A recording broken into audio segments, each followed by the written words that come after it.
Alright guys, today you guys are in for a real treat.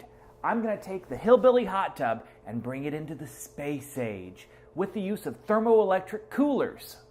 Voiding Warranties would like to remind you that the term space age includes all sorts of technologies dating back to the 60s.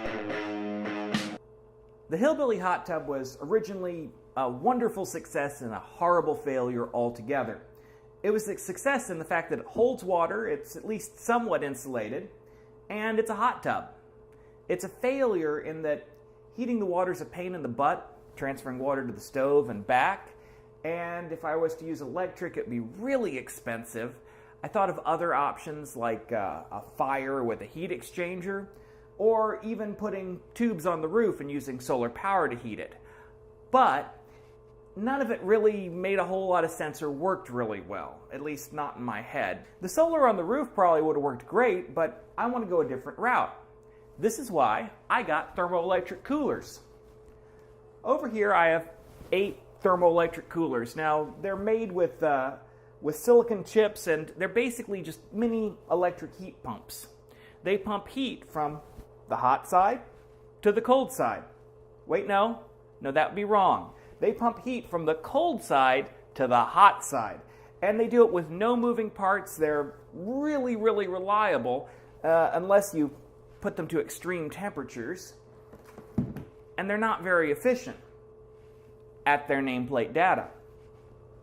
Well, I had the brilliant idea of undercurrenting them, using them well below their nameplate data. These things are designed for about 15 volts and 6 amps. And I'm running them at about 6 volts and about 2 amps, so less than a third of their capacity. But this is awesome because they're very efficient in this range, about the same efficiency as a conventional household heat pump. These thermoelectric coolers are actually wired 2 together in series, and that's to split a 12 volt input down to 6 volts per. The system here is actually kind of convoluted. I mean, it's me we're talking about. You take the warmish water from the hot tub, you cool it down, and you transfer that heat to the hot water going back to the hot tub, okay? Then this cold water comes out of these heat exchangers and it gets exchanged with copper tubing in this 5-gallon bucket behind me. It cools that water, and that warms up the water in the tubing just a bit. And that water in the tubing then has the heat pumped from the warm hot tub water back into it, plus any electrical losses, and we put hot water back in the hot tub. I'll put a picture of it right here in case you get a little confused by it. I know the concept is a little meh, but the basic idea is I'm pumping the heat from the cold side, this bucket, into the hot side, the hot tub. And the bucket is not going to be the end-all. I eventually want to put a radiator with fans out here so I cool the surrounding air while heating the hot tub. You know, the holy grail of hot tub heating. A cold room, hot tub. But I don't even know how well it works yet. I know that the data on these says that this should work, but I really can't find anybody using this application or anything like it. In fact, the first thing I wanted to do with this was cool a computer processor, but I hadn't run any experiments to confirm what I thought I knew about these, so it's really not worth that. So this is going to be the first actual experiment using thermoelectric coolers below nameplate data that I've done and documented. So let's see what happens. Alright, so let's see what the initial temperature is. The hot tub, which is looking kind of rusty and grotty because I haven't used it in a while, is 76 degrees. The copper coil with the water bath around it is right at 79, 80 degrees. Alright, I have my initial temperatures. Let's fire this thing up and see what happens. Who says electricity and water don't mix? I'm just glad this thing stopped leaking. Alright, turn on the power supply, which is precariously placed here. Well, first thing, I was wrong about the amperage. I've got them all hooked up now, and we're showing 12 volts and 6 amps, 6.3 amps total, which is a bit shy of what I expected bench testing this. But that's kind of to be expected because I bench tested with the heat exchanger dry, and that probably affected some of the amperage on the thermoelectric coolers. 12 volts, 6 amps, that's 72 watts of power, and that's 72 watts of power going into the thermoelectric coolers. And these thermoelectric coolers are moving, let's say, 5 times the heat. So 7 times 5, that's a number. Let's say 350 watts of cooling power right now. Yeah, that's not enough. So let's see what this thing does over the long haul. All right, with the thermoelectric coolers running, let's see what we got. Oh, lovely. It looks like it's almost going in reverse. We're at 75 degrees. It's all right, probably because I took the foam cover off. I didn't expect the temperature in here to be accurate or worth anything because I don't know the actual current volume of water in here. So, yeah, this is almost a worthless value. This is not a worthless value, though, because this is a much smaller volume with a much smaller surface area, so I should be able to tell the temperature difference here a lot quicker and a lot more effectively.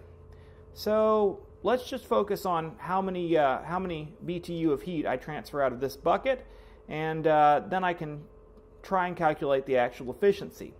Now, we're right at 79 degrees right now, and I'm going to start a 15-minute timer, then we'll check it again in 15 minutes. Alright guys, this has only been running for about 10 minutes and I realize we have a serious problem. Let's just take a look at temperatures. 75.2. Like I said, this temperature is probably meaningless. And 78.979. Yeah, barely any change here. But that's not the problem. So, I'm not sure if this is going to catch it. Ah, see that? 95. I can barely catch it. 96. And that's not even representative. Okay, so we're looking at one of the plates that's supposed to be the hot plate. It's 76 degrees. The plate in the middle that's supposed to be the cold plate. Okay, well, it's 77-ish. But then the thermoelectric cooler, if I get it right, it's over 100 degrees. Actually, this is a IR temperature sensor, so it's catching a wide area. But if I put my fingers right here, the hot side is ouchy, ouchy hot, and the cold side is warm too. So this thing is not getting good enough heat transfer. Now, if you look closely here, let me turn off the power so I don't, bad things. If you look closely here, I used silicone thermal transfer pads to connect the Peltier coolers, the thermoelectric coolers, to the heat sinks. And I did this because the heat sinks are not very flat, not very uniform, so just using thermal transfer grease was not good enough, so I had to do something different. But the pads I had weren't actually large enough to cover the entire area. Go me. And also they were a little too thick for this application, so the heat transfer is not that good. So yeah, I don't think the actual thermoelectric coolers or the concept is bad. I think I just did a really, really crappy application of this. Alright guys, so my test setup was a failure. I need to get some other thermal interface between the thermoelectric coolers and the heatsink. This just doesn't work. It doesn't transfer the heat it's supposed to. It runs these things hotter than it should.